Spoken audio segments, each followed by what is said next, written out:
April 24th meeting of the Lane Transit District Board of Directors. We'll start with roll call. Susan Cox. Here. Pete Knox. Here. Kelly Sutherland. Lawrence Green. Is Lawrence in the back? No. Michelle Weber. Here. And Heather Murphy. Here. Just a couple of comments. Just do want to note that Tom is dressed unusually tonight with his bow tie, not a tie. But this is a significant event. This is Tom's last meeting with us. Tom, I just want to thank you for everything you've done for this community over the years and the roles you've played. You haven't been the headline maker, but you've been a change maker for this community, and that's awesome. I've enjoyed working with you, and perhaps our paths will cross again in the future, I hope. Okay, so last meeting. So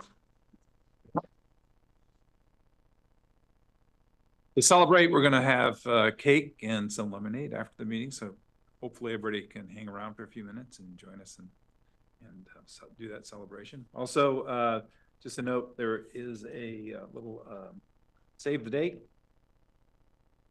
item in front of you. It is for the Community Advisory Committee orientation for board appointed members. Board members are welcome to attend. Let Allie know if you can attend the event. Okay, comments from the CEO. Thank you, Mr. President. Also, Tom, thank you for the time here. You finally just got off probation and now you're retiring. You just got good. Tom's been fantastic. He's been good. Fingerprints on a lot.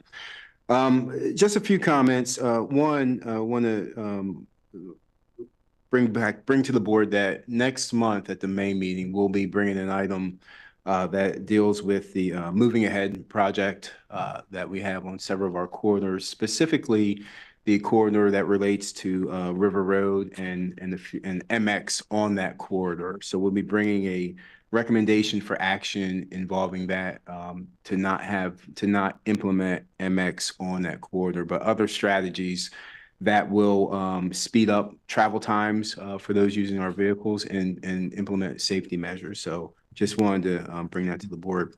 Recently, we held a mobility workshop along with several other organizations in the community. Again, another thing Tom's fingers are all over. Good workshop in terms of mobility management and what does that mean and what are priorities for different organizations and what do we see as needs in the community. We're waiting for the write-up on that, and we'll share that as an executive summary with the board as well. We did meet with several localities, other mobility providers for a full day session over on the U of O campus. That was a good day to advance that conversation. And then finally, today or yesterday rather was our first bargaining session with the public safety unit of ATU. We look forward to continuing those conversations. I think there's a May date that's already been identified to circle back, but those yesterday was a positive day, a positive kickoff to that. So we look forward to that as well. And with that, I'll end my comments. Thank you for those comments. Public comment. I don't see anybody signed up here in the room. Do we have anybody online? No. Okay, we'll move on to the consent agenda.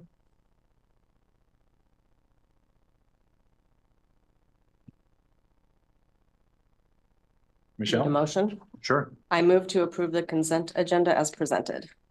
Second. Then moved and seconded to approve the consent agenda. We'll do a roll call. Michelle? Yes. Heather? Susan? Yes. Pete? Aye. And I also vote yes. That passes unanimously. Thank you. Next is the employee of the month for the month of April. Seth?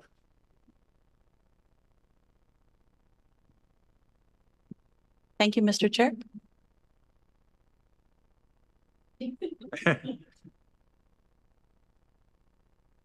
I'm very pleased this evening to present Liz Alpers, who is our March Employee of the Month.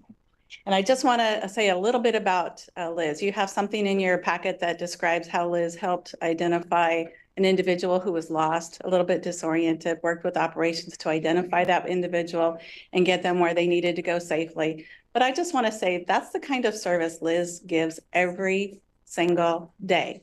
So Liz started with LTD in 2015 as a bus operator, and she's been part of the customer service team downtown since 2022. And she's an amazing addition to our customer service center downtown.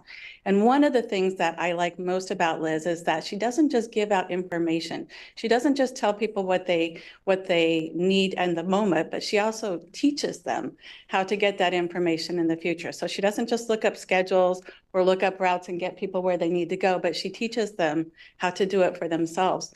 So she's a problem solver. She loves puzzles, both figuratively and literally.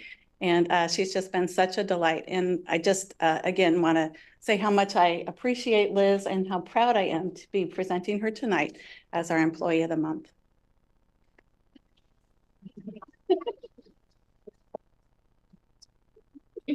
Liz, you want to say a few words? I don't really know how I can beat that. Thank you, Cassette. I was asking what I needed to say today, what, I should say. Been here 8 years and I have yet to have the opportunity to do this. And Cassette said, well, how did you start here? I said, well, to be honest, I was a 23-year-old barista and it had good health benefits and good pay. So I showed up. But I stuck around, imagine that. And I absolutely love my customer service team. They are the best. I didn't know that I could actually enjoy going to work as much as I do when it is with them. I really do. So thank you so much for this opportunity, this award, and thank you. Congratulations. Thank you. Thank you for the service. We have a little lapel pin for you. A diamond. Yes, diamond. Yes. And a little monetary award. A diamond. I'm sure you'll enjoy that. Letter saying thank you. Thank you. A certificate. My goodness. Okay. And a wonderful poster. And a wonderful poster. Yeah. Thank you. Congratulations. Appreciate Thank you. it.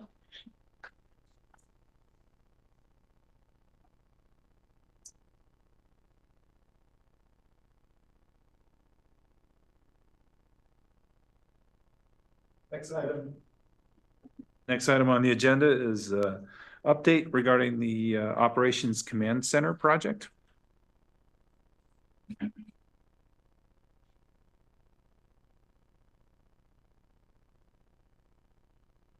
Thank you, Board President, Board. We're excited to give a quick overview of where we're at with our Operations Command Center, as well as talk to you about an exciting project further on the administrative building. But just to orient, I should wait for my presentation. Sorry about that. But what we, just from terminology, this is called our administrative or admin building. So we have a couple buildings throughout our campus. So when I talk admin, it really looks at this building. And when I talk about the Operations Command Center, we'll see some visuals to help explain what's going on. We'll look at the east side of our building. So you'll see in the presentation, the boardroom, that's where we're at today. And you'll see kind of the space that we'll be doing. So we're excited. My name is Matt. I support the team and director of development with Jake, who is... Go ahead, it's a test. The director of operations and public safety. So we can go to the next slide. So just an overview of what we're going to be touching. We're going to be talking about the project, the Operations Command Center project, the purpose. Why are we doing that? Why are we talking to you about this update? Really the design process, when this started, where we're at right now, and we'll go over a few renderings. So those are some 3D kind of models. It just takes a few renderings we'll look at. The more exciting is once we get into construction, we'll actually see it. We provide you guys opportunities at any point to come take a look at that when we're going through that. Those are exciting. And then the sad thing with any construction project, we'll talk about temporary relocation. Those are always disruptive as you're taking a work group and moving them. So we'll look at that. The third item, we'll look at our admin roof. Really exciting project as we get to see our green roof, literally green color, turned into something else to help make sure that we are weatherproof for the next 30+ years. And then we'll be coming before the board later on in the summer. So we're going to talk about that. And at points, we have a fifth one. You can ask questions, but please, as I presented, at any point, I'm watching and observing. If you have a question, please interrupt me. This is your guys' time to hear from us, but it's your guys' meeting. So next slide, please. So the why, why are we doing this?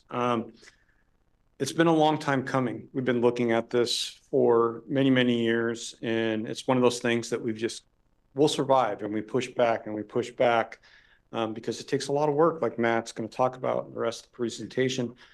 First and foremost, we've outgrown our area.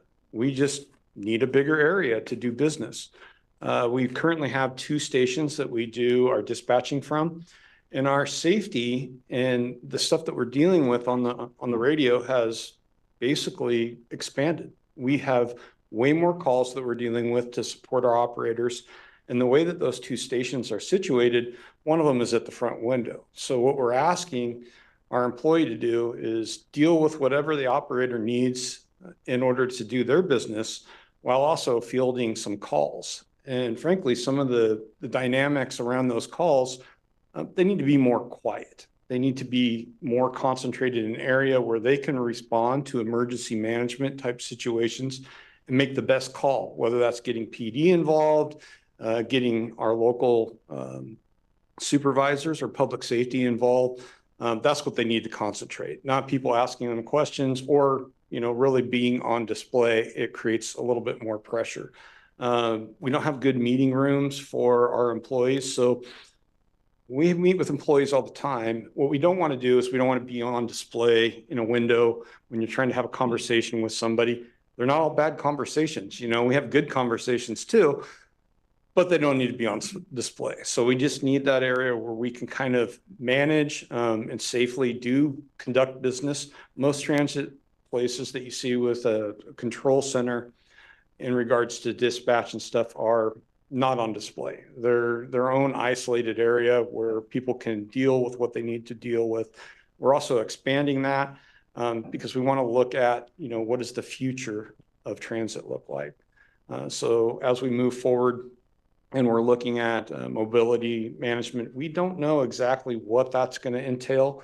What we do know is that we're going to build something that we can expand that when we're looking at how we deploy our services, which also goes into MX.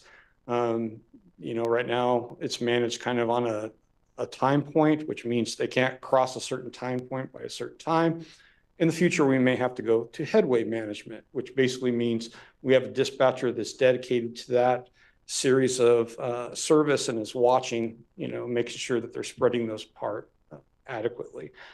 The other thing that we looked at that's part of the why is training. We do a lot of training, and we know we have a lot more training to do. It's not just about operations, it's about the district-wide training. Right now, our facility that we utilize, or our area that we utilize for training, is either right here in the boardroom, which there's always conflicts because there are things going on, or out in facilities, which creates its own challenges. As we innovate in facilities and you're looking at electric buses and stuff, they need to do their own training. And so we start doing this back and forth, trying to get that room to do our training.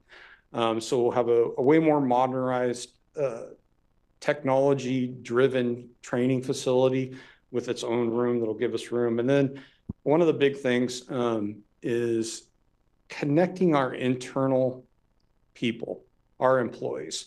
So operations, you'll hear operations talk about operations as we're operations and that's admin. So the admin people don't even consider themselves admin. So there's always been a kind of a disconnect there. So one of the things that we talked about when we were looking at this is we need to address some of those things. We have internally, through the employee survey, writing the system, those type of things, but we want our facilities to actually speak to this too, which will allow us to interact. One big meeting area. We don't want to give up an operator that's maybe putting in a long day that needs a little bit of time to recover before they go out and do their job again. So we've actually, Pivot's done a good job, Matt's done a good job, and his team looking at how we can still separate, but still have one place that we all meet and have our meals and things like that, and interact with each other. So that's kind of some of the why. of what we're doing. A little bit further is, and I think Matt may mention this further in the presentation, but collaboration. So I can sit here and say, hey, we're going to do this. This is what we need. But I'm not a bus operator, so you don't build a house and then go, hey, we're going to build a house. Here's your house. No, we want the people that are going to be in that space involved in that. So we utilized a lot of engagement with our internal folks. ATU's been involved through the whole process to make sure that we're not doing anything that we build and go, I wish we would have. Because we know that we're going to get some of that no matter what. It usually happens. But let's do our homework and do the best job that we can so everybody's getting as close as what we can to move forward in the future. Perfect. We can go to the next slide. So how much is that and what are we going to do? So you'll see the square footage. This building, we're renovating at 7,000 square feet. So we're taking some of the existing facilities, renovating that to meet some of our design objectives, but we're also expanding by 5,500 square feet. So you saw in the last kind of overview what that looks like. It'll look a little bit different. So it's a tip to not just having the same structure out. It'll look a little different, but that's really to meet some of the objectives. The project budget, as shown in the CIP throughout, we're about 12.48 million. This is a 80% grant funded, 20% local match, and we're going to continue to do that. So the overall project to do this is 12.48 million. Construction, which is always exciting, that shovel entering in the ground. We're looking at later on this year, so fall 2024. It's anticipated to be about a year construction project. Next slide, please. Jake touched on it, a few things. There's words up on that board, but we did involve that collaboration was a key thing we wanted to do. So it's not just a team sitting in an office delivering a project, but how do you get that collaboration with the user? So we put together a few things to help ensure that occurs. From that, we developed the design principles, which you'll see on the next slide. Looked at visual preferences. What does this look like? How can we make sure? So the tones, and these are design related things. So some of the tones, what makes sense visually. If I chose, it'd be gray, it makes sense, but we have other people that are smarter than myself in regards to how you actually make things and work. So we went through some of those projects. And then again, program adjacencies and room details, like where does it make sense for some of these things to lay? So next slide, we'll see some of those design principles. I'm not going to read those, are in your packet. So if you want to look at the words, but really collaboration, sustainability and healthy environment, safe and equitable for our staff, as well as ensuring when we're delivering service, we can do that well from here. The flexibility, we know that today it will be operating probably different in 30 years. So how do you make sure that the spaces are flexible? So as people come and needs change, we can respond to that. And innovation. So how can we be innovative in our process? Next slide. So this is a view, a bird's eye view from the parking lot kind of on East 17th, and you're kind of looking down. So you can see just a difference kind of in space where you'll see that break where there's that vertical structure. That's really where some of not the renovation, but the new build out goes eastward. Next slide. And remember, you can interrupt me at any point.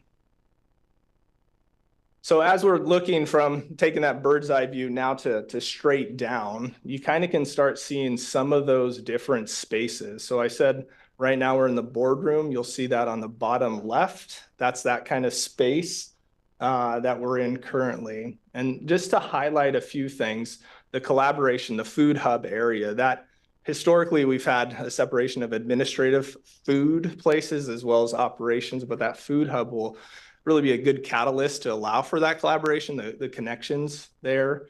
It might be difficult, but in the upper right, you see the operations. So you'll see the green going north and south, and that operations off to the right is really where Jake and his team will be out of. So Jake has an office there. As well as the staff that supports operations. So that's kind of their corner. And then that upper right, it's the darker gray, that's the dispatch area. So we call that Operations Command Center, but that's where staff's going to be in regards to when they are having conversation with operators. We can go to the next slide. This is a perspective, and it's not super exciting, but as staff enters in, this is kind of what they'll be observing. So it's a hallway, which is awesome, right? But the window off to the right will be the place where the operations team will be. So as operators join or anybody walk through your office, they'll still have that visual connection with staff. Next slide. Where we're separating that food hub. So the food hub's off to the right, and kind of what you see in the distance where the green wall is an area where operations can spend, or team can spend time. There'll be a TV in there for people that are viewing, but when you're on break or on stand, this is an area where you can be. Next slide. And this is our food hub. So this is a place where that collaboration is going to work well. And so you can just see vaulted ceiling, similar to what we see here, good daylighting aspects from a design perspective. But this will be where the gathering of the masses will be. Next slide. So schedule of major project events. So we're actually exciting. So we're utilizing what they call a construction manager general contractor model for this construction. And so we're going to be releasing subcontractors bid in June, which will be exciting to see what the overall costs are, how things are coming. The not so exciting thing is the temporary modulars. So in June, we'll also start setting it up. We strategically located that right outside of Jameson's office, our CEO, just to make sure you can see the fun, exciting trailer out in front of them. But it'll be kind of located in those areas, but that will be moving all of operations into these trailers. The move-in will be later on in the summer, and construction, as I said, will start 2024 in fall. Next slide. Gives just an overall site plan. So as I alluded to, that bottom left is the yellow portion. That will be where our trailers will be outside of that. And this is the site plan of the overall thing, showing where construction will be, as well as we'll be eating into some of the parking. So parking is going to get a little tighter, but we'll identify temporary locations where we can have parking along so we can still accommodate staff. Next slide. The Glenwood admin. So we talked about the operations command center as it goes and does the renovations, but maybe not as exciting, but really exciting for our facilities team is we're going to be doing a roof update. So this was built, and it's been about 34 years where this roof has served us well, but with all things don't last forever. So essentially we're ripping off the existing standing seam roof and putting on new standing seam roof. So not super exciting, but it does allow for weather tight area. And we'll find ourselves not with a green roof, but something different. And then just for concept, I know solar has come up with a lot of projects, and we are going to have solar on the new renovation portion in the bottom right in that blue area. Those kind of slashes, those are actually going to be solar array that we'll have there. Next slide. What does that look like? It's 25,000 square feet of standing seam that we're going to replace. The project budget overall is about 1.9. Construction is going to mirror what we're seeing with the expansion here of starting in fall 2024 and ending later on in fall 2025. Next slide. What you guys are excited to hear from us later, but we'll be coming before the board later on to go through what a guaranteed maximum price.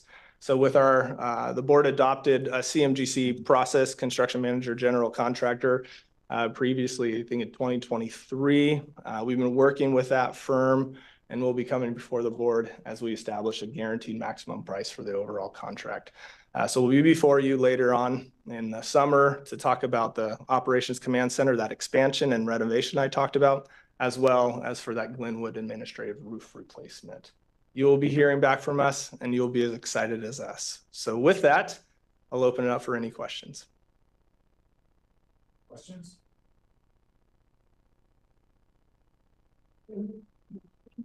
Oh, what does that mean? That gives me some grace in regards to, but I'm thinking September. Yeah, so late summer. It really, you saw the construction. We're going to be in June releasing what we call bid packages, but we also need to make sure we have the permit and that we have all of the pricing and established before we come back before the board, but you'll see more activity as you're around here. Really, when the trailers start hitting the ground, that's when activities are going to be starting. Thank you. Can you talk more about the solar? I mean, what's the payback period?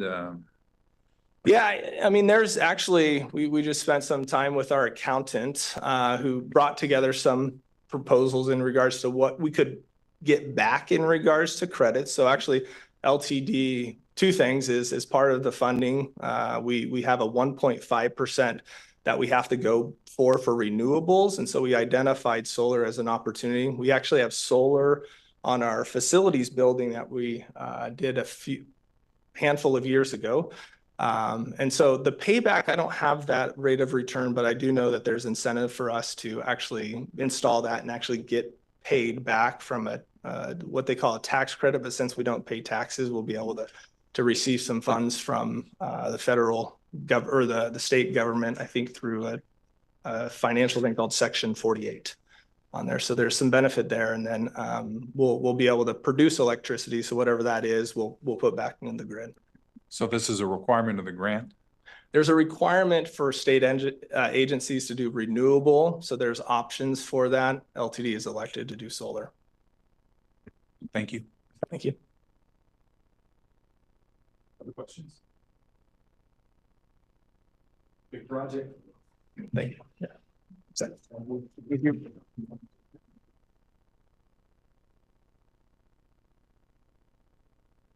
Next, we have a community resource liaison overview. Sarah Koski, welcome.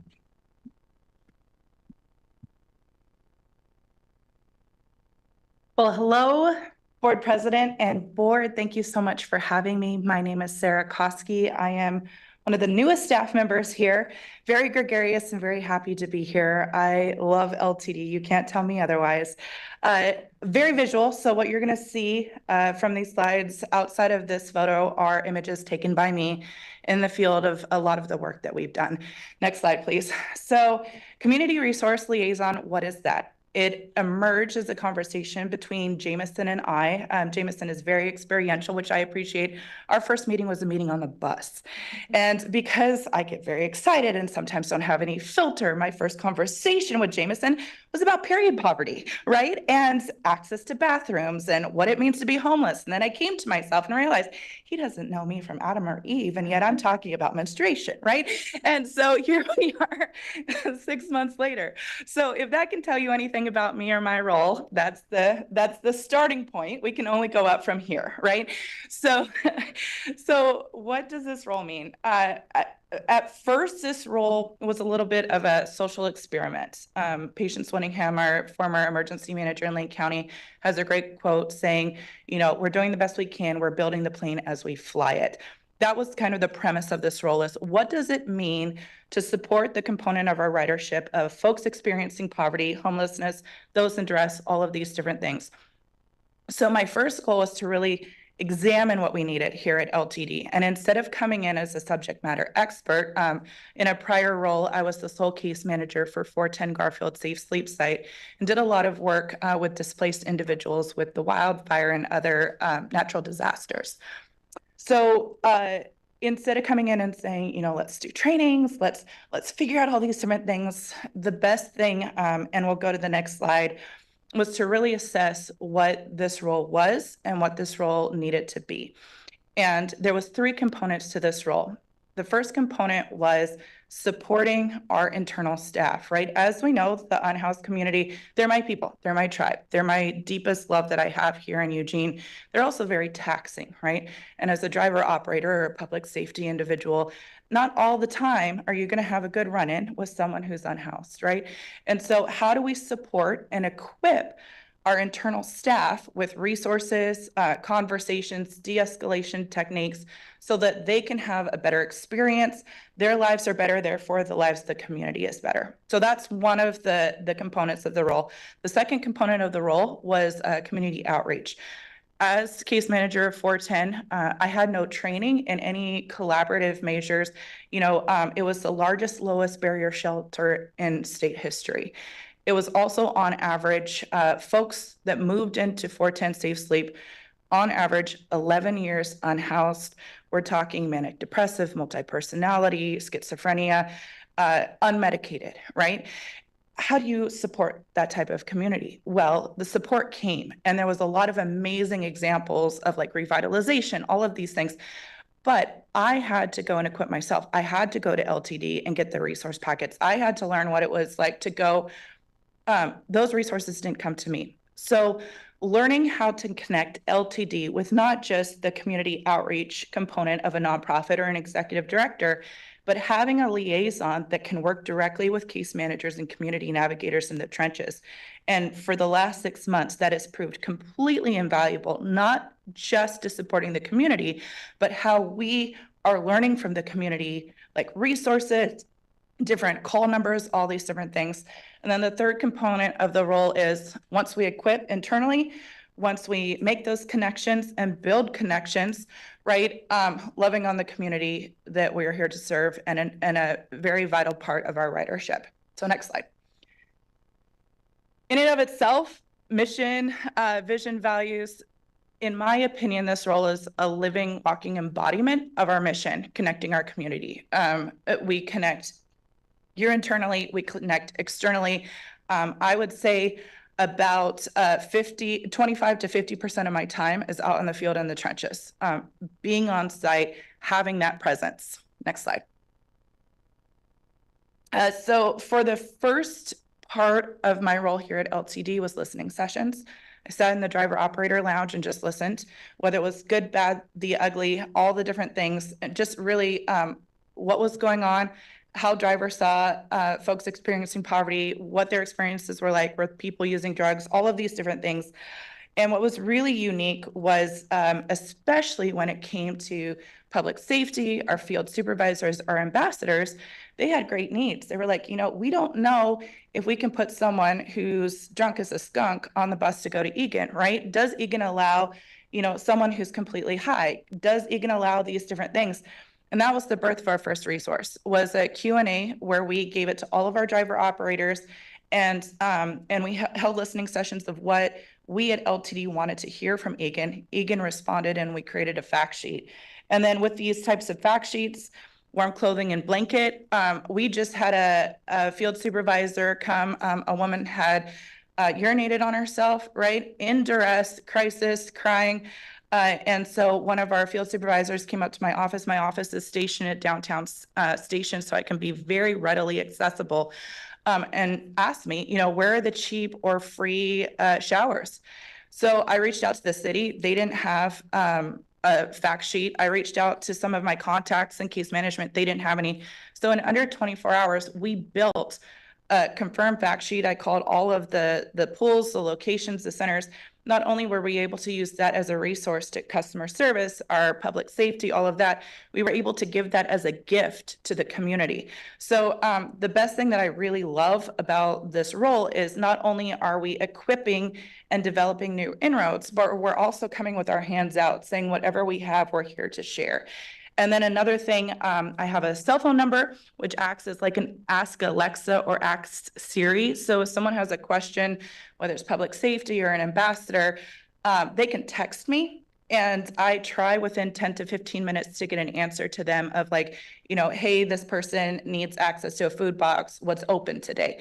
I've had questions come in at night. I've had questions come in the weekend, and to the best of my ability, we give an answer. Okay, next slide.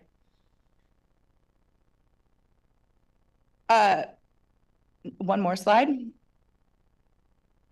Okay, this is really, really exciting. So carry-on items.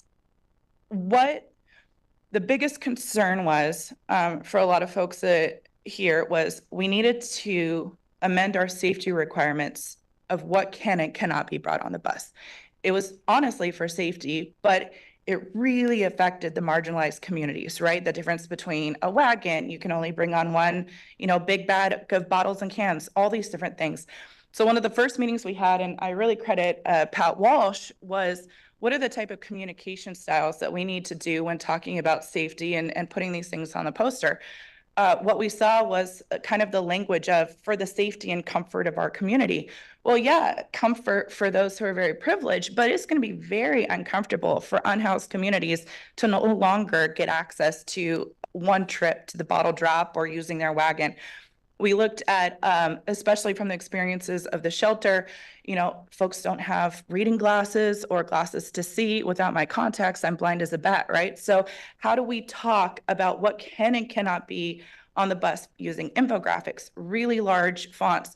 We took those posters and brought them to every shelter and every frontlines case management center in town preemptively before that press release was sent out. Another thing that we did, and again, a credit to Pat Walsh, was every time I visited a shelter or we went to a nonprofit, I took either a public safety officer or a field supervisor officer. So it wasn't just, you know, lovey-dovey Sarah, you know, hippy-dippy Sarah.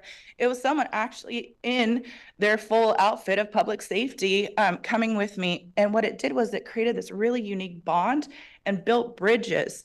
Whether it was Whitebird, Everyone Village, 410, 310 Garfield, community supported shelters, the Navigation Center, not only were there unique ideas and new project developments that occurred from these in-person collaborations, but the folks at public safety or the field supervisors were asking questions and the case managers were asking questions, and it birthed a whole new like era of collaboration. One thing at the Navigation Center, we increased revenue. The Navigation Center is the only for-profit homeless site here in town.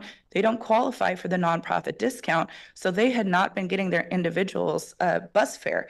But because we came on site, had these conversations, we were able to work with them, and they now purchase bus tickets for their folks.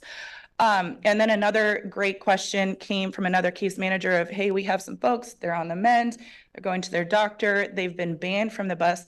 How do we get them reinstated? And there was a lot of questions, you know, like, is it at Glenwood? Is it downtown? Can they ride the bus? Can they take an advocate?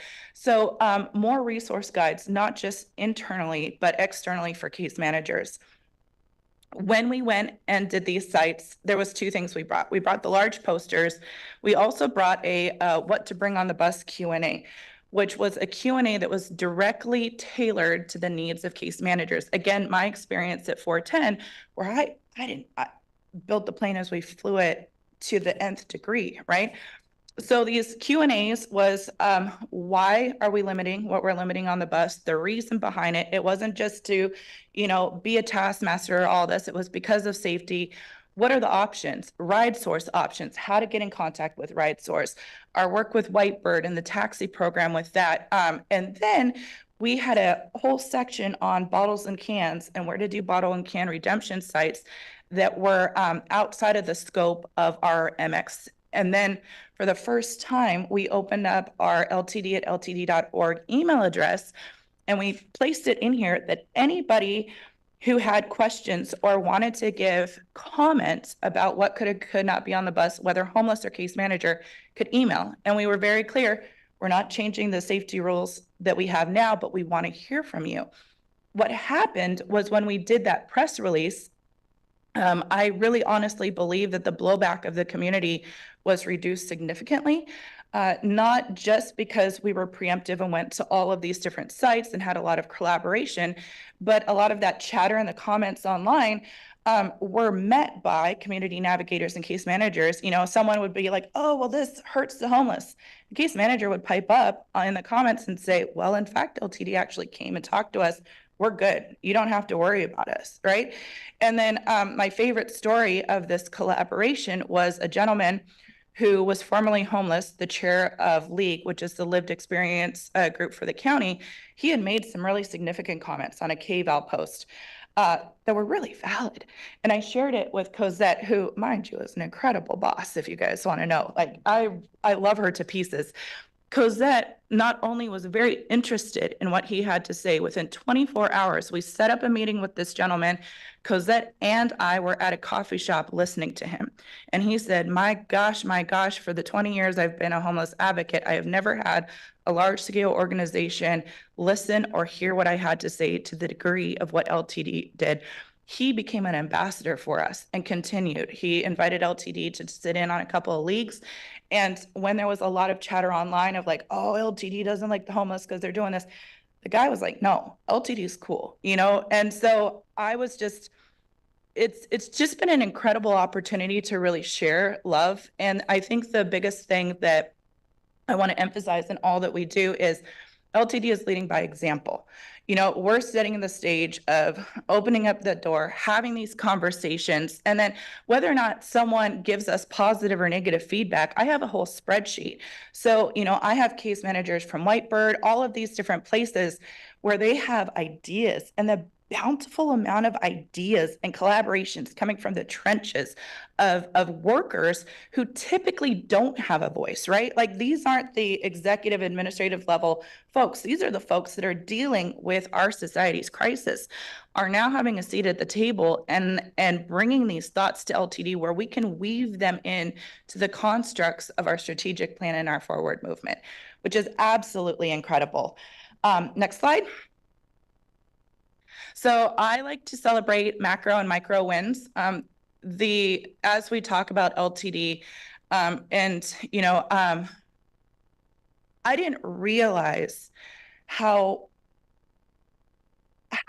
good of a reputation and how strong of a reputation LTD had in the community.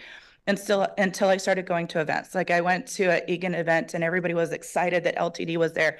These two women here are doulas, street outreach workers for Daisy Chain. And I had done a site visit with them and I had met them on the Homeless Persons Memorial Day for a lot of the lost lives that happened in the streets. They were so excited just to come and hang out and see our mural. They brought coffee and we talked. And one of the things, you know, we saw Liz highlighted, right? Liz is a problem solver. And you heard Cosette say that Liz, she does a lot of puzzles. Because I'm at that downtown station, I get to talk with customer service almost daily about what their needs are, what they're seeing, what's happening. One of the biggest requests we get from folks is they need, again, period poverty, tampons and pads, right? And it's not that it's our responsibility to give it, but because these two girls were here and they had talked with customer service, they, through Daisy Chain, give us a whole bag of donations so that we can support the community. And as we know, menstrual health is health to our community. Health to our community is vibrancy as we continue. And the next slide. On a macro win, this is probably one of the coolest projects that I've worked on in my recent career. Everyone Village. And if you've ever met Pastor Gabe is a dynamo. He has lots of ideas and lots of passion, right? When we were looking at the bottles and cans, we had put Everyone Village as a location of where to return bottles and cans. He is the only site in the state outside of under the Burnside Bridge in Portland that is a bottle redemption site that is not an Oregon bottle drop redemption site. He has it at his shelter. There's no limit. I mean, you could bring $1,000 worth of cans and he gives you $1,000 in cash. Because it's peer run and peer led, it also means that there is massive amounts of de-escalation. There's been no assaults, no fights, no verbal arguments, no banning of individuals like there's been at other bottle drop locations. So Cosette and I went to Everyone Village and we were talking about, gosh, you know, let's look at your bottles and cans. Let's taste, touch, see this whole thing. What birthed was this idea of, hey, what if we actually had a bus? And instead of people getting on the bus to go to Everyone Village, what if the bus came to the people? Next thing we know, First Baptist Church had donated a bus to Gabe, huge school bus. And then we had a meeting with Oregon Bottle Drop where we didn't even have to submit a pitch. He said, I like the idea. And the next thing we know, Gabe got a check for $25,000, right? And so just kind of this collaboration, people are excited that these new ideas, this new innovation, all of these opportunities coming. So that's just a macro win. Next slide. And at the end, I mean, the real emphasis is on the community and the people we love. You'll see on the left-hand side, that's Pops. Pops is a street father to a lot of people. I met him at 410 Garfield. He is as charming can be. I think he's, proposed to me probably 6 or 7 times. The thing that I love about Pops is he has a heart for the young women. He's considered a street father in which he's a protector for a lot of the young individuals on the street. So Pops has been a resource to LTD and a lived experience advisor when it came to some of the new training that we've done on anti-trafficking initiatives. So a lot of work that we're doing, whether it's the public bathrooms, trafficking, even the Narcan training, we are getting folks who have used drugs chaotically. We've got street fathers, all these different things as lived experience advisors to advise us. And we're not just having, experts or, people with a lot of privilege that might have read a book once making decisions. We're getting people from the streets actively providing us feedback. And then the guy, gosh, on the right, left, right, on the right, I call him the professor. His name's Will. His father was a former county commissioner, and Will has every Eugene policy and code memorized. So when it comes to looking at code, I mean, he's like kind of my legal counsel, right? But Will is incredible when it comes to, I was like, hey, what's the policies on bottles and cans? What can we cannot do? And he's just brilliant. And so he's been giving us a lot of advice. And we have a brand new gentleman, another Will, who used to live in a public bathroom, right? Like he's very tiny, very small, very gentle, and is a current drug user. And he has decided to dedicate some time to work with Joe and Pat and myself on a new focus group of what it looks like to have a downtown bathroom here at LTD. So love my job. This is just a great organization. The amount of collaboration is extraordinary, and I'm just so honored to be here. Great. We're lucky to have you. It's pretty obvious. Thank you. Any questions or comments? Thank you. So I understand the impetus and your background, and I'm wondering if we're going to continue to look to expand the partnerships as you're talking about policy for unhoused riders in particular. I'm also thinking about parents and students and barriers to ridership, as well as that might require some policy changes and exploration with a different set of community partners, as well as considering the rural areas, which have some obvious barriers, but when we delve a little more deeply into those. So I think there's a lot of ground to cover for sure. And I realize there's just one of you, but sky's the limit. So yes, thank you for that feedback. And I completely agree. I think that what we're looking at right now is immediate needs and the immediate needs of folks in crisis and rural and youth. What was really cool was the more I'm going out and doing these connections and these site visits, I'm getting a lot more internal staff being like, man, I've never been to a shelter before, or I've never done a visit before. So I'll give you a great example. Haley, our social media coordinator, went with me to Looking Glass, and we did a tour of Station 7 because I'm doing a resource guide on phone numbers that you can call for people in need. And Station 7 actually has a phone number for people who are looking to detox immediately, and they do an immediate referral. Well, because of the conversations, Haley had some background information on a focus group that we didn't realize that we were not providing bus route tickets to students who were homeless. We had, the 4J, but Looking Glass had their own school. And because of these needs, there were these needs assessments. John Allen, for example, John is incredible. John went with me to, I know you guys laugh. I just think everybody is incredible here. Some people just think that I'm a professional fangirl, and that it could be the case. However, there's some really good teamwork happening here. My job would not be as successful as it is had it not been for all the buy-in of operations, public safety, all of these things. I could not flow, and we could not build like we are doing without all the stakeholders here. John Allen and I went to the Whitebird Harm Reduction Site, which was built from Major 110 funding. It's on Polk Street. It just opened in November, so it's only as young as I am here at LTD. They're going to be doing very innovative stuff of drug testing, immediate wound care. They have supplies. Now, what the benefit was bringing John. John is a subject matter expert of everything, ride source, ride share. We spent more time with their case managers asking questions about rideshare than we did the tour. And granted, they haven't even had their full public grand opening yet. We were the first organization that they allowed to tour because they knew that we had a heart for the community. And then John sat, which opens the door now where Whitebird wants all of their case managers and all of their therapists to sit and be able to ask John questions. And so, yes, I completely agree. There's so many opportunities, right? Well, I just feel bad that Sarah has no energy. I appreciate everything you're doing, and Jameson, I appreciate the fact that you saw the vision of what can be. And when you just see Sarah talking, everybody's smiling. And I can understand why your outreach to the community is so successful, and any way that we can support your good work. Thank you. Thank you, Susan. And you triggered something in me when it came to outreach.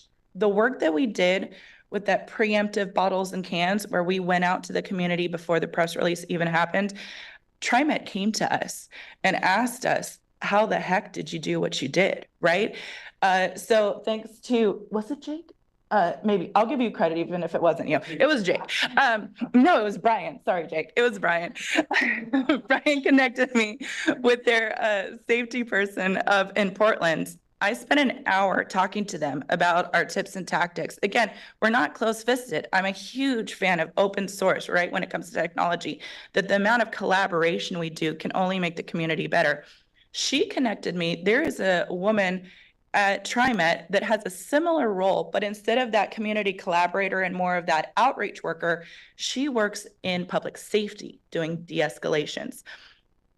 We had these great conversations and I asked her, hey, can I set up a monthly meeting with you? Like, let's collaborate even more.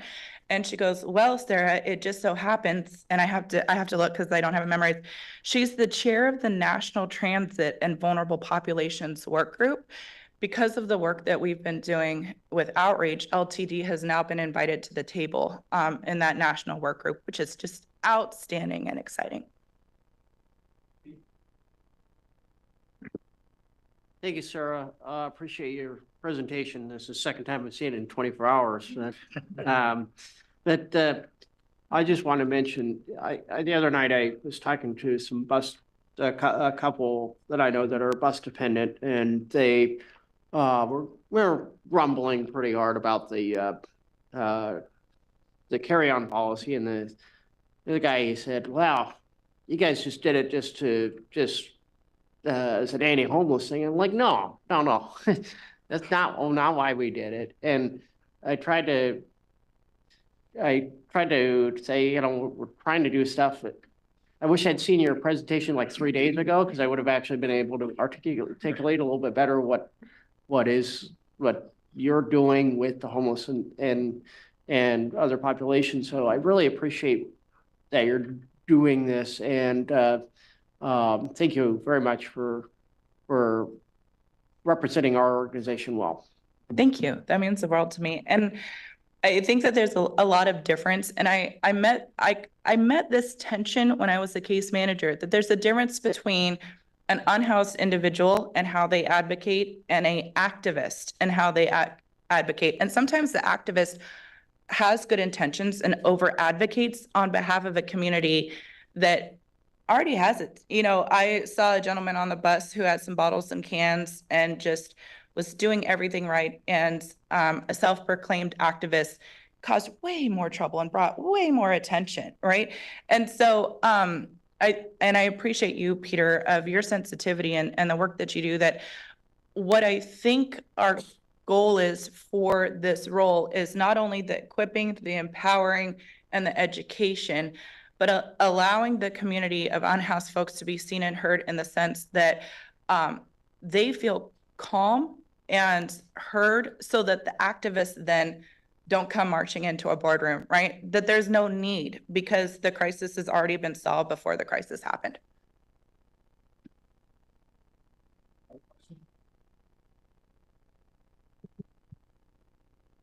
Thank you, Sarah. Thank you.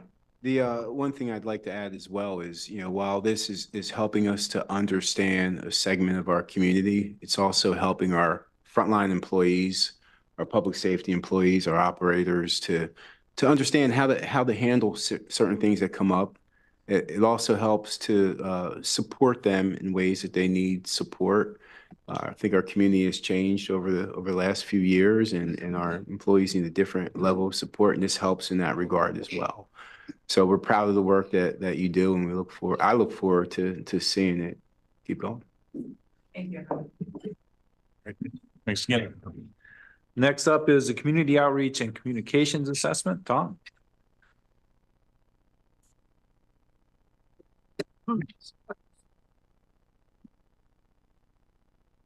Good evening. A couple of things. I'm going to give you an update on kind of where we're at with the kind of end game on the project that we've had InfraStrategy working on. But I also want to, after that, just go back to, you might remember when we first started talking about this, kind of what this was. And this isn't, even the InfraStrategy folks said they've never done a project like this. So I just want to get back to talking about kind of the core of that and what we can expect coming out of this process.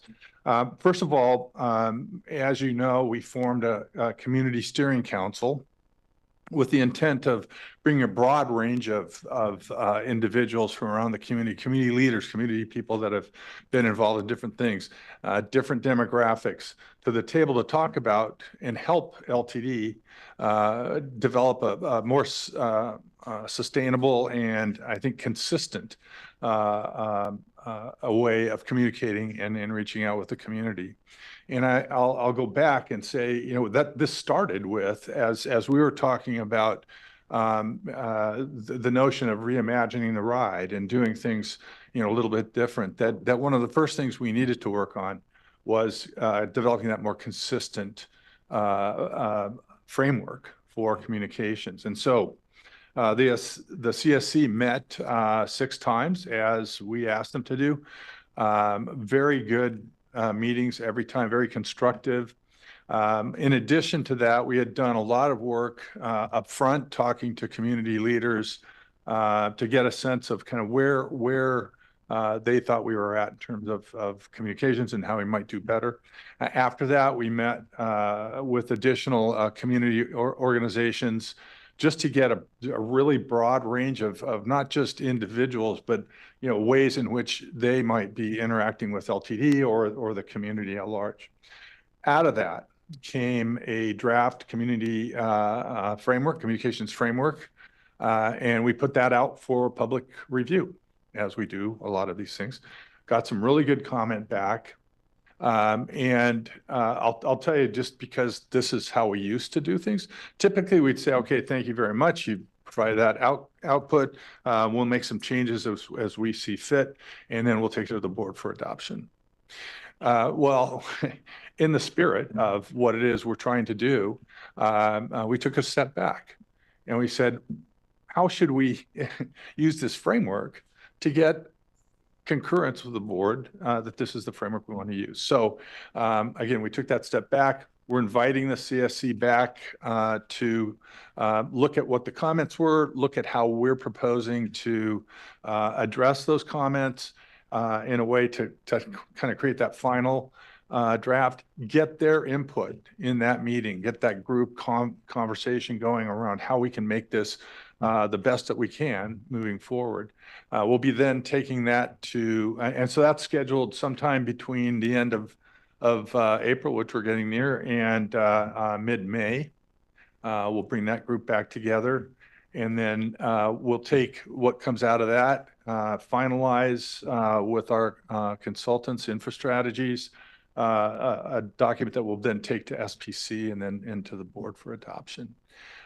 We hope to have that done at your June board meeting.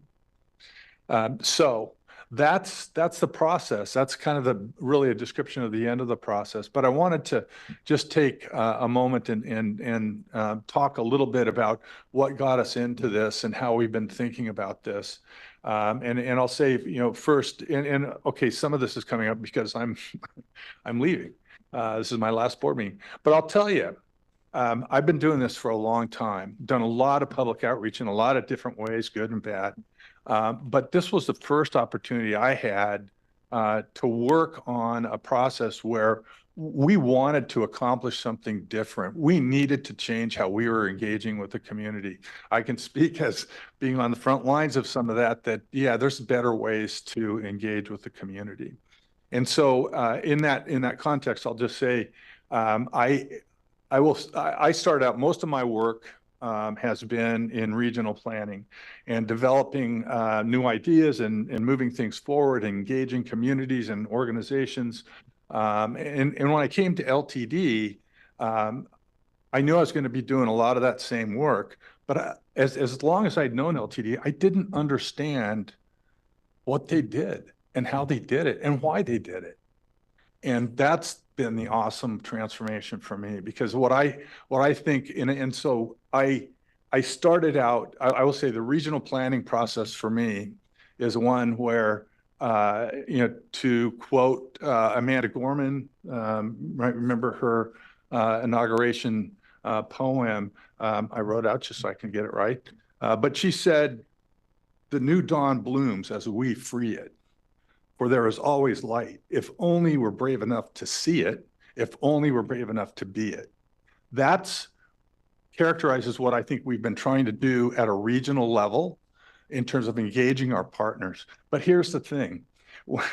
When I started, particularly when I started working with the service planners, and I really stood and got to know Jake a little bit better, wherever he is now, about what our drivers are doing and what our operations folks and fleet folks are doing to make sure that we put that service out. And I'm reminded of another quote. Martin Luther King talked about the fierce urgency of now. Now, he was talking about civil rights and the need to just be moving forward on that. But when you think about who uses our service and why, they have that fierce urgency of now. They're getting out. If they're using our buses, they're making sure that they're early so they don't miss the bus, so they can get on the bus and get where they're going. We facilitate that. That's what we do. We get to do that. And it's just, as I think about that, coming back then to engaging with our community, yeah, why aren't we doing this better? And so I'm really happy with what we're seeing. I'm hoping you find it useful as well in terms of how we want to create this framework that's going to be consistent. People can rely on it. And it's not going to be, I hope that when I come back and look at it in 10 years, we've made some changes. The community's changed. We've changed. It's something that's intended to be an ongoing kind of developing framework as we learn to and engage more effectively with the community. So that's it. That's in a nutshell. That's what we're bringing to you. I'm looking forward to watching this go through the process, but we're doing it. So any questions? Great. Thanks, Tom. Any questions, comments? Wow. That was really amazing. Well, you need to just get him out there on the speaking circuit. That was really great. We'll miss you, Tom. Yeah. all right. Well, great. Thanks, Tom. Yep. Next up is drug and alcohol policy.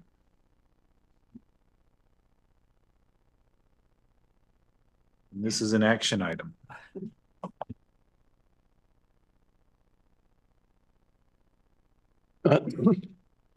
Good evening, Mr. Board President, board members. My name's Dave Lindeland. I'm the risk manager here. I also am the drug and alcohol program manager. Just to give you a little history of why I'm here tonight, back in November, the FTA sent 4 folks here to do an audit of our drug and alcohol program. They were here for about 4 days. They looked at ourselves, they looked at one of our contractors and one of our subcontractors. From that, we did have some findings, specifically 11 items for the drug and alcohol policy. So we've following that, working with the folks that audited our drug and alcohol program, we went back and forth and tweaked our policy until we got the blessing of the FTA from the changes that we have. I can go through the items. I don't think any of them were hugely glaringly bad.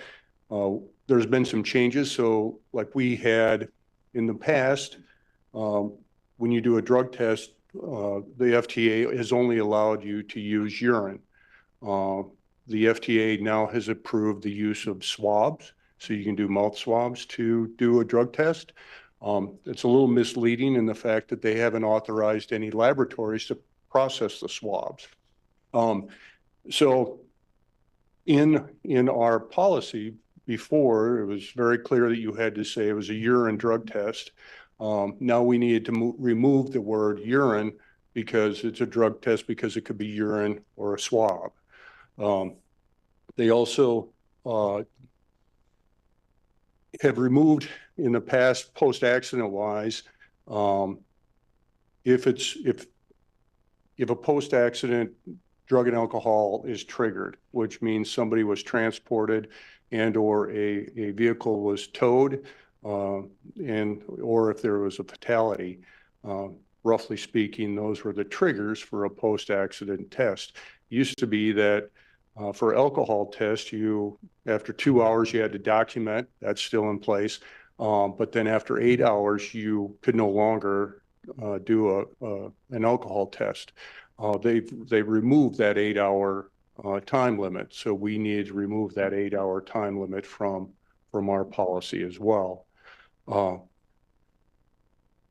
We tried to do some clarification regarding alcohol test results.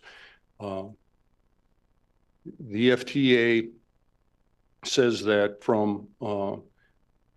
if you do an alcohol test and the results are greater than 0.02, but less than 0.04, so 0.02 to 0.039, that person they cannot operate a bus. They cannot do safety sensitive for the next 8 hours. Under LTD's authority, we want the ability to do more than just we want the ability to make them subject to discipline up to and including discharge. But that's an LTD thing. So we had to clarify that the separation between what the FTA allows and what we are doing on our own under our authority. Another change that was in there is we have in the past had, there's a list of who the folks are that are safety sensitive. We have now reduced that. An example of that is we have in the past have had folks that have a CDL but are not doing safety sensitive jobs. We have a couple of planners. They were bus operators and then have gone into the planning world, but they've kept their CDL. The idea being if there was an emergency, we would draw on these individuals because they have a CDL to go back and perform safety sensitive work. Their primary job is not safety sensitive. And so the way the FTA looks at it, we are diluting our safety sensitive pool, random pool, by including them in it. So we've removed those folks from being in the safety sensitive pool. That's kind of it in a nutshell. Questions, thoughts? And I'll just be honest with you. Next month, the FTA is coming in again to do a triennial review, and they're going to look at the drug and alcohol. And I wouldn't be surprised if in a couple of months you see me again. I'm just being honest. We appreciate that. Thank you. Pete? Yeah, thank you very much. It sounds like a lot of this is driven by the need to comply with federal guidelines. Is that correct? That's correct. Okay. one of the emerging things I see just in the trend of the world where the use of pharmaceuticals for mental health are increasing throughout the population.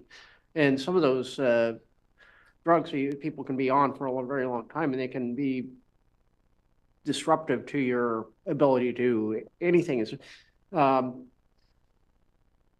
Explain to me how is that will work with is that antithetical to being able to be a bus operator?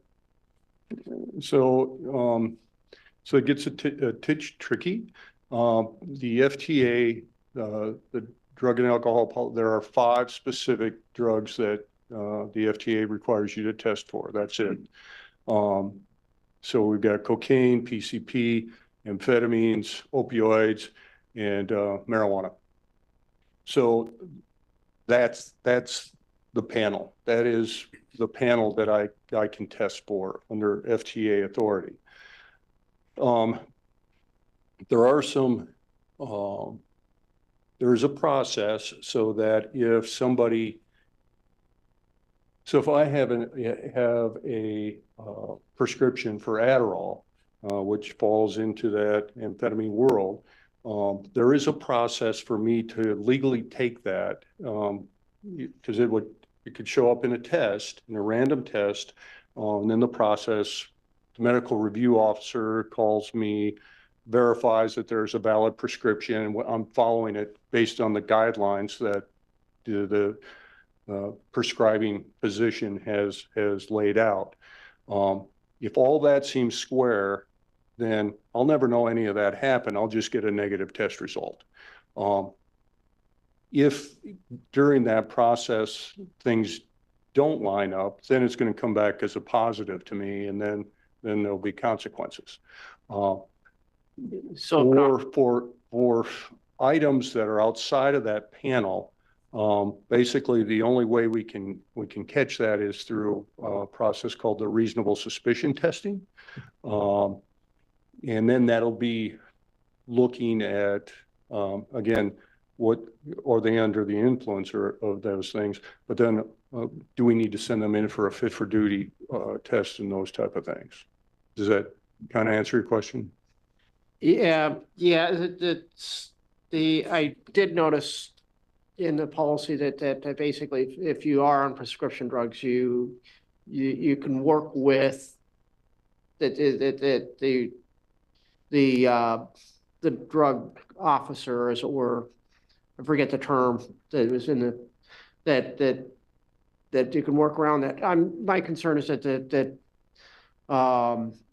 not the policy itself, just how the emerging trend and how well we're going to be able to retain people who are on such things as SSRIs that really can, and I have observed this with people who I know who are on them, that they can really mess with your ability to concentrate and be aware of things. And I'm concerned more about the retention side of our employees than the policy itself. So that's where I'm coming from. Right. We'll work with them, but also on the flip side of that, if from a safety perspective, I have to be concerned. I got to make sure that whoever's operating that vehicle is able to focus and able to process everything that's happening so that we're not putting anyone in danger as well. I agree there needs to be some compassion and figuring out how to work that, but I also got to keep an eye on the safety of employees and the public. Anyways. Heather? Along the same lines, I recognize that these were federal auditors, correct? And I fully support drivers being fully capable. But I noticed that marijuana is listed as illegal. Federally, that's true. In Oregon, it's not true. I'm just wondering if we've navigated that. Yeah, so it's, since we're operating under the Federal Transit Authority, they do not recognize. Yeah, yeah. Yeah, yeah, yeah. Any other questions? Sure. Hey, Dave, if you would, can you speak just briefly to how this policy relates to our contractors who run Ride Source or Oregon Taxi, how it relates to this? Yeah, so our policy is for LTD, but then as part of our contracts with them, we require them to have policies that meet the requirements of this as well. And so, as Jameson mentioned, those were the two other entities that were audited by the FTA. And they have modifications that are required by them to their drug and alcohol policies as well. So in this case, Oregon Taxi is a subcontractor to MTM, who runs our Ride Source service. So they'll submit it to MTM. MTM needs to review that, also agree that it meets the requirements. Then MTM Ride Source will submit theirs modified policy and Oregon Taxis to us, so that we go through that process as well. And then we submit that up to the FTA to get their blessing again.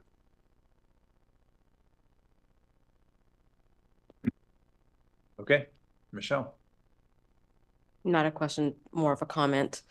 For those of you who do know and those of you who don't know, I spent 30 years of my life reviewing documents. So I just have just a couple of substantive changes, which I shared with council. So I'll just be handing those over to her to get those revisions made.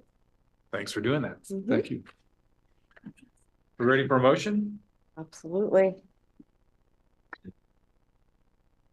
I move to adopt resolution number 2024-04-24-009, adopting revisions to the LTD drug and alcohol program policy. Second. Been moved and seconded. We'll do roll call. Pete? Aye. Susan? Aye. Heather? Aye. Michelle? Aye. I also vote yes. It's unanimous. Thank you, Dave. Thank you. Next item is the STIF formula plan modification. What's that? Thank you. Good evening, Board Chair and Board members. Happy to be here tonight. I'm here to request your approval of a STIF formula plan modification. It's not something that we've ever had the opportunity to do in the past, and I'll talk a little bit more about that in further on in my presentation. I think that all of you were here. You were all members when we submitted our last STIF plan. That was about a year and a half ago. We submitted our last STIF formula plan, and I think that you were all part of that board that approved that plan. LTD acts as the qualified entity, which means that we direct and we're responsible for the STIF formula plans for Lane County. And STIF stands for Statewide Transportation Improvement Fund. It was part of House Bill 2017 that was passed a bit ago legislatively. It includes a 0.1% employee tax on payroll, and it's collected by the state and then is distributed according to how it's collected to the different regions. So LTD as the QE is responsible for the funds that are collected by the state here in Lane County. So we're now in the middle of our third biennium. So we're about 10 months into our third biennium. We began the process of creating our current formula plan about 2 years ago. So we spent about 8 months creating the plan before we brought it to you all to approve. It's a very prescriptive process. ODOT manages and oversees that process. When we did that with an estimate of the funds that were available to us. And also we looked at the priorities and the projects that the district, and we included a broad opportunity and solicitation for others in our community to apply for projects. And then we had again, a very robust process to vet the projects. And then we have a STIF advisory committee that includes members of our community and also representatives of certain populations that are required to be included. They reviewed and made recommendations to the board as the QE for those projects. And as I mentioned, we included projects in the plan that were based on the priorities and what we expected that we were going to be able to implement over the biennium. And again, as I mentioned, we're about 10 months into this biennium and we're moving forward on most of these projects. So most of these projects are moving forward as funded. A few projects, though, will likely be underspent or for one reason or another will move into the next biennium. That could be because of the demand or the availability of buses. It could be for a variety of reasons. One example of that is the LTD prioritized making a significant investment in expanding fixed route bus service in this current biennium. And we did that because we knew that that would create more access, more mobility, and better serve our community. We allocated $8 million in this current biennium in order to expand our bus service. However, what we know is there's 3 things that you need to expand bus service. And one of those specifically is bus operators. And we've had many conversations with you about bus operator shortage. And we're making great strides. So we made that a concentrated effort, a concentrated initiative for the organization, and we're making great strides. So we're hopeful that very soon we'll be able to start increasing bus service and get to that level of bus service expansion that we hoped to get to. But we're going to be getting to it much later than planned. So we have a lot of funds, not just that project. There's some other projects as well, but that's the most significant one. We have a lot of funds that are just sitting in an account and we're not able to use it. And that really does nobody any good. The spirit of this, these funds is to be transformational, is to do good work in our community. And that's really how we approach the development of the plan and the plan that we brought to you initially. But again, it's not doing anyone any good for those dollars to be sitting in an account somewhere, not really doing what they were intended to do. So again, ODOT oversees the process, ODOT oversees the distribution and the management of these funds. And one of the things that we've encountered is there's no flexibility. Once you create your fund, it's a set it and forget it. There's a little bit of flexibility, but not enough to really enable us to meet new opportunities, emerging opportunities, as well as fill gaps that come up as we go into the 2 years. So ODOT acknowledged the missed opportunity and the lack of flexibility and what that's costing us in terms of missed opportunities to be serving our community. So ODOT took the initiative and requested a temporary rule change. Again, this is a one-time, it's like a fire sale. They have 180 days from when they're granted the temporary rule to actually have the qualified entities submit new plans and go through their process to approve that plan. So they released the clock started about 2 weeks ago. LTD is required to, as a qualified entity, to submit a modified plan by April 29th. So it's coming up very soon. We're also required to get our board approval. So coming to you very late, but again, short notice, and appreciate the time tonight and the ability to be here and have this conversation. Again, this is a one-time opportunity. We, though, are hoping that this is something that ODOT builds into future opportunities.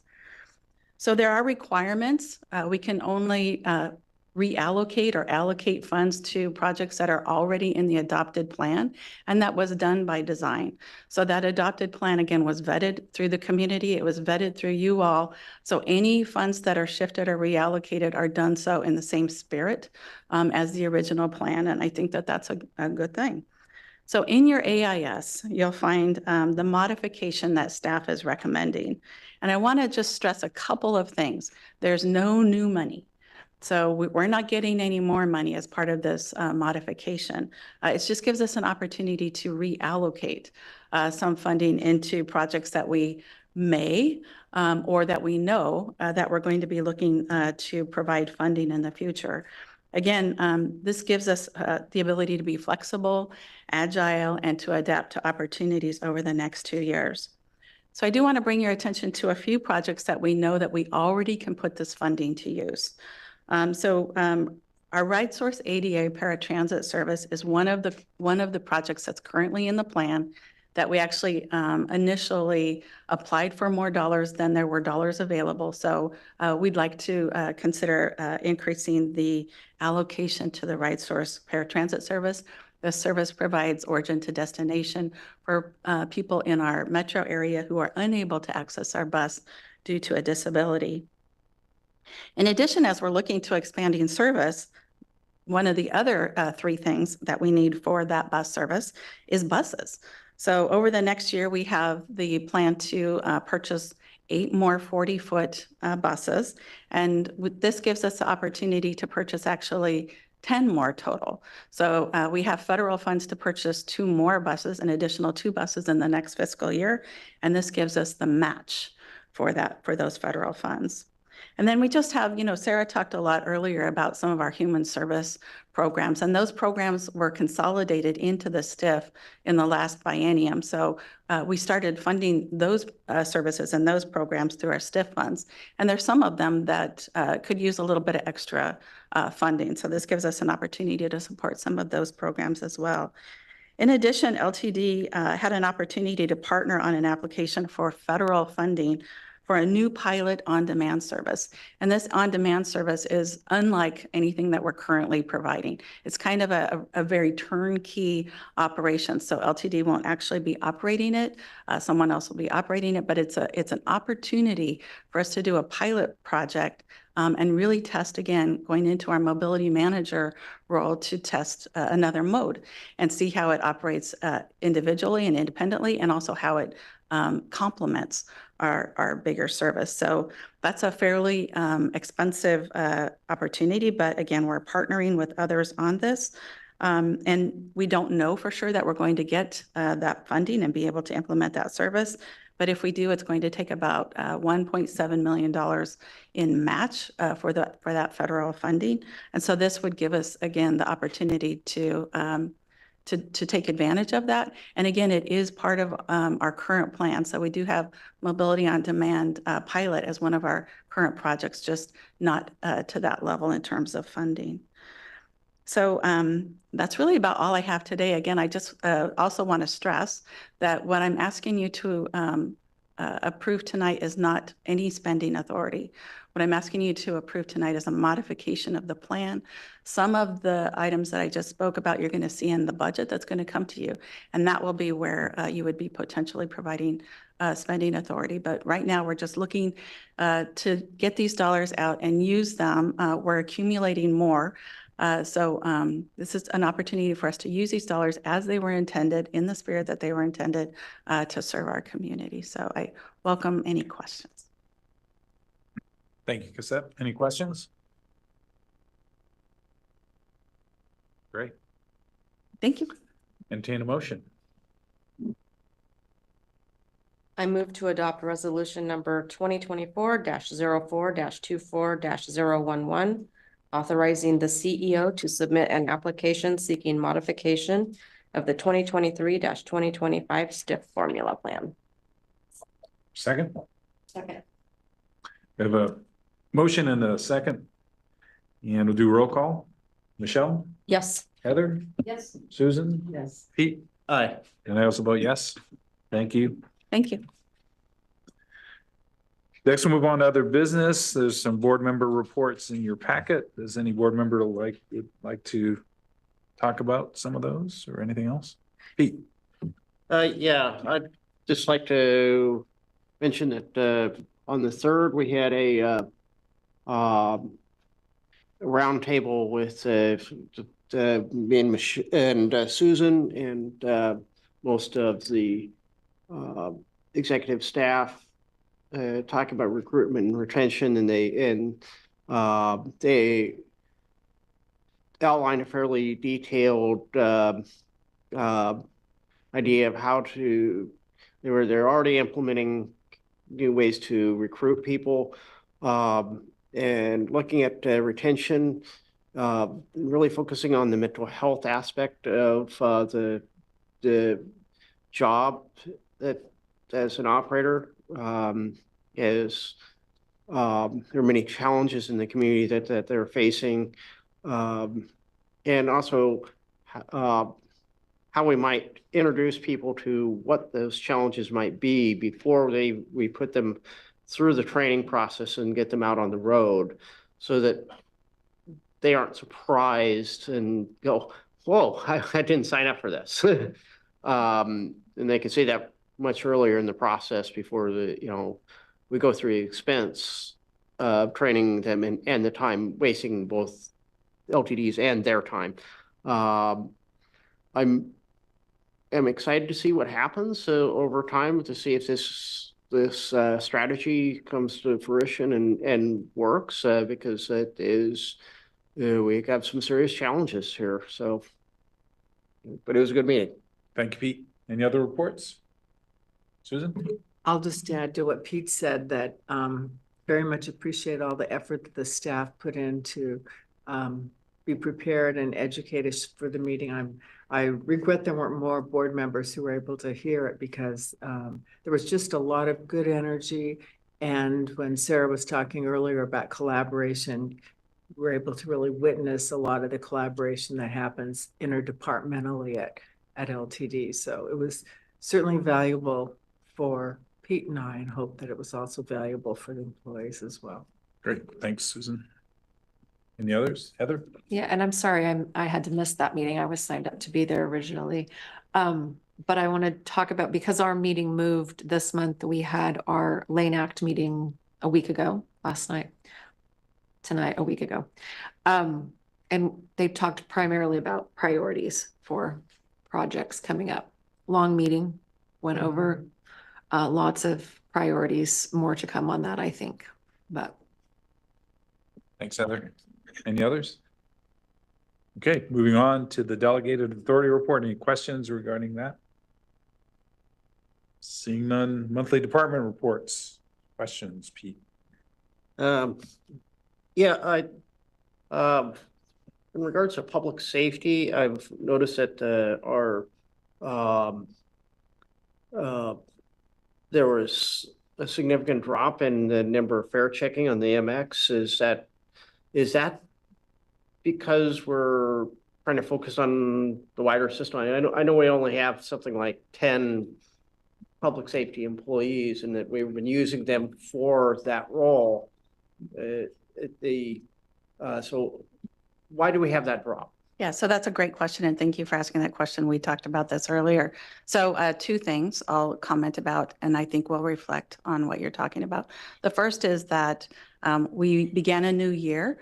So the performance report that you're seeing is calendar year 2024. So it's just looking at January and February, and it's comparing again, it's just looking at January and February. What you know is that, we all know, is that in January, we closed for several days because of the ice storm. So public safety was not out during those days doing any checks. And so that reflects a significant drop. What you'll also notice is that there was also a significant drop in February, and there was no ice storm for me to blame. So part of that is just because we had a reduction in public safety officers, and they were also going through training. So we didn't have as many public safety officers out on the system either January or February, but you should watch for that to increase as we are bringing on 2 new public safety officers to Suite. Thank you, Cosette. Thanks. Sure. Pete, to your question also, and thanks, Cosette, for the answer. That's an important activity. That's a very important activity that we recognize, particularly on MX. Well, on MX, to make sure that folks are paying their fares.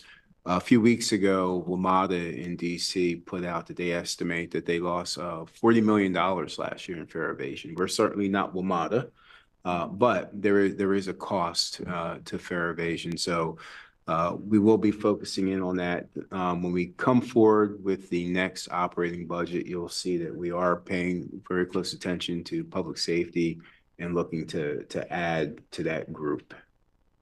So stay tuned. Thank you. Moving on, information regarding future board meetings. Any questions there, or any items that people would like to see on the agenda, future agendas? Seeing none? Any other business for us? Okay, we're adjourned. Thank you. Remember, we have cake.